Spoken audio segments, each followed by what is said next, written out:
Kadosh Boker or Bekiim Bahalacha day 5. Okay, this is Halacha Yod. If you look on the top, standing or seated, it is not necessary to stand up while you're saying the morning blessings or the blessings for the mitzvah of the Torah study. Meaning, Bikot Torah, you could say it's sitting down.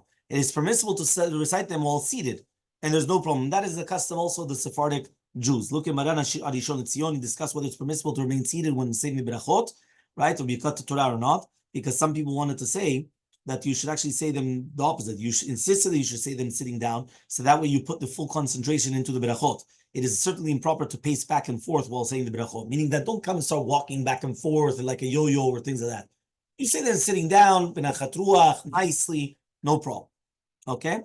Some people have the practice of waiting to recite the morning blessing, meaning yesh anashim that merchakim bishvil birkat shachar until they come to the Bet Knesset. The practice of the Oziel, however, was no, that you say them in your home as soon as you get out of bed before coming to the Bet Knesset. This is the custom of the Sephardic Jews as well. The Shliach Tzibur does not say them in the Bet Knesset whatsoever, and each person in the morning who says all the blessings in the same location where he says Maran and Shalom Tzion follow this formula in practice and recite the morning blessings, including Birkat Torah, immediately after doing the Tilat Yadayim in the morning, before even putting on his talit and tefillin. So not in the Bet Knesset, but rather you do it there. Number 4, in the footnote, it says that Shulchan Aruch states some people have the practice of waiting to say the Birkat Shachar and Tilat Yadayim until they arrive in the Bet Knesset. They do it as part of like the group of the morning blessings. This is not the practice of the Sfaradim, however. It appears that the Sephardic Jews rejected this practice of saying that, basically of Al Tilat Yadayim in the synagogue because it should be recited when you do Al Tilat Yadayim. What's going on? Regarding the other morning blessings, however, it may be that Sephardic Jews recited them only after arriving in the synagogue.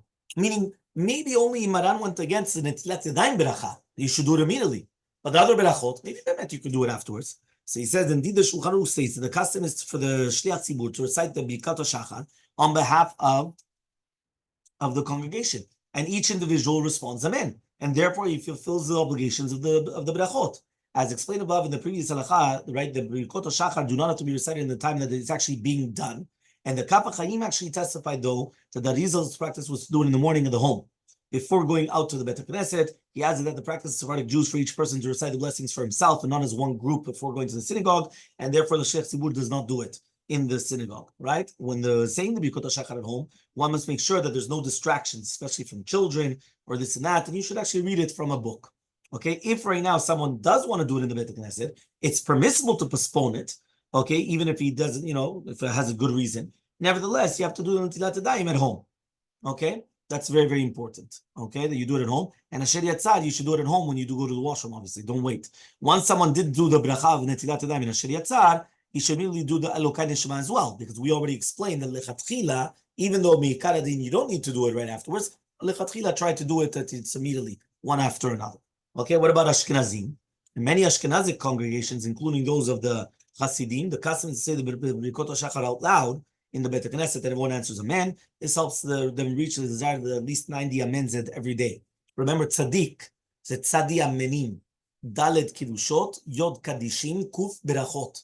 100 berachot. Tzaddik yesho kli milchamto. So the tzaddik, the tzadi is 90 amenim. How do you get 90 amenim? So you do Birkot HaShachar. That's already 18. You answer amen. Okay. Yeah. The blessings themselves, they become also better when they answer amen to it. Right? Another advantage is that people enhance the blessings by reciting them while wearing talit and tefillin. So because of this, there's many different customs. So look in the Piskei Teshuvot. But again, this was not the preferred practice of the Sfaradim, because the Sfaradim had a minhag of the Oziel HaKadosh, and then that's it. And then they did like that Oziel. Right? They did it at home. Okay? Fine. Yeah, no, it's not the same thing. Yeah? He says in some communities, the practice is for one person to recite the morning blessings aloud, so the others could say amen, and then another person does the same thing, and then others does answer amen. Each person takes his turn. This is a valid practice, right? And everyone answers amen to that. So he says, no one can argue that once a person has said amen, he fulfills his obligation reciting the bracha. He doesn't have to do it afterwards. In communities where the practice is followed, the person who is reciting does not intend to be motzi achirim midei chova. Meaning he cannot have intention to be motzi other people. Even if he would, and the listener should have intended not to fulfill it, because if not, how do they do it? If I'm going to make the bracha and I have you in mind, you cannot make the bracha. So how are you going to make the bracha? And if you make the bracha and you have him in mind, so So it has to be done in such a fashion. Okay? 13, right? He comes and he says, if someone began reciting the morning blessings but became distracted and is not sure which beracha, he already said and not. So he may not recite any of the blessings that he already suspects that he might have done it. It's recommended that he recites the blessing without Shem Malchut, meaning say the beracha without the name of Hashem. So here it says, this is the ruling of the Ben Ish Chai and the Kav HaChaim. The case he described is someone who accidentally dozed off while reciting the blessings, which can happen when people force themselves to rise at midnight to study Torah, especially if they recite them while seated. The author of the Ben Ish Chai chose not to describe a case of someone who was not paying attention to the words, right, he was reciting, therefore was not aware of which blessing he was up to. Since in such a case, a person is guilty of gross negligence. Apparently, he was offended by the thought that people would say the bracha without even thinking what's coming out of their mouths. So he did not wish to present halachot about people with such poor habits. Nevertheless, halacha is identical in such a case. You understood? Right? Meaning like this. The Ben Ish Chai, הוא היה מדבר על נרדם.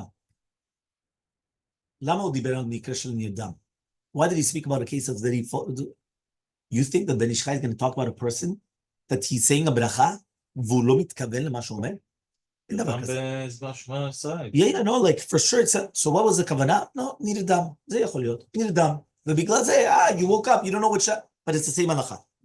Last halacha, if someone forgot to say the Birkot HaShachar when he woke up from his bed in the morning, he may still recite them when he remembers during the day until shkia. So, shachachta, אתה עדיין יכול לברך את זה עד shkia. Right? According to the instructions of the Derech HaChaim, authored by Rav Yaakov Lorber ben Mavlisa, he says you could say Birkot HaShachar until the end of the 4th hour of the day, meaning until the end of the 4th hour, like Amidah. That is the limit of the Kriyat Shema. And therefore he reasoned, he comes and he says that it's like the same thing. Rav Shlomo Kluger though said, no, you could do it any day until Chatzot. But Rishon LeZion said no. For many poskim, he says it's not true. According to the Zera Emet, Rav Mordechai, Ruch HaShulchan, Tayyib, Rav Pe'alim, you could do it the entire day. Even though the Kav HaChaim says, Safeh Berachol Hakel, right, not after the 4th hour in the day, but Rishon LeZion argued and he said, no, you're allowed to. And also Rav Eliyahu Mivilna, the Gal Mivilna, said you're allowed to do it throughout the entire day, right, into the following evening, until one goes to sleep for that night, right? And Rav Eliyahu's custom, it was Rav Eliyahu's custom to recite the blessings of Shasali Kotzurki at night after Yom Kippur and after Tisha B'Av, when he put on his leather shoes. Because according to him, since אתה יכול לברך את זה בלילה, מוצא כיפור ומוצא תשעה באב, שעשה לי קוצרקי על הנעליים. הבנת? על הלילה אחרי. Okay, but we already demonstrated that according to the Oziel Kadosh, you could do it all day until Shekiah and not the next night time, and that's what Rav Vadia holds. So basically, even if a person forgot, you could do all the brachot until